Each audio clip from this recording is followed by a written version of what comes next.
Nifty auto માટે એક view લઈ લઈએ ઓવરઓલ સેક્ટર સ્પેસિફિક, કારણ કે અત્યારે જુઓ હીરો મોટોકોર્પ મજબૂત છે, ટોપ ગેનર્સમાં આપણે જોઈ રહ્યા છીએ. ટાટા મોટર્સમાં એક આયશર મોટર્સ ખરીદારી બતાવી રહ્યું છે. બજાજ ઓટો મજબૂત છે. આ સિવાય પણ ઇનફેક્ટ આ સિવાય નિફ્ટી સિવાયના આગળ કાઉન્ટર્સ જોઈએ જ્યાં આપણને ખરીદારી બનતી જોઈ રહ્યા છીએ. ટીવીએસ મોટરનું કાઉન્ટર પણ અત્યારે એક મજબૂત આપણને ખાસ કરીને જોઈ રહ્યા છે. Overall sector specific view Nifty auto માટે કઈ રીતે રાખી રહ્યા છો? તો ઓટોમાં જેવી રીતે આપણે જોઈ રહ્યા છે એમાં સારી એવી ખરીદારી પણ આવી રહી છે. ઘણા બધા સ્ટોક સ્પેસિફિક વાઇઝ આપણે મુવમેન્ટ જોવામાં આવી રહ્યા છે.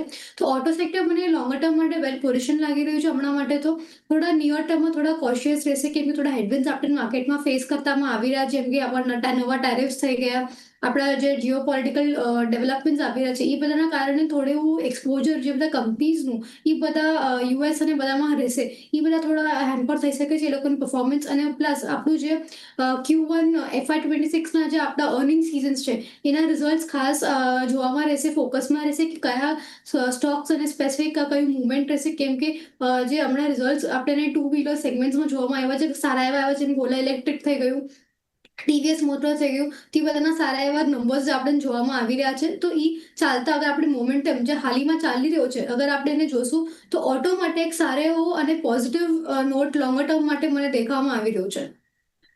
ઓટો માટે એક view overall longer term positive જોઈ રહ્યા છે. એક રેલી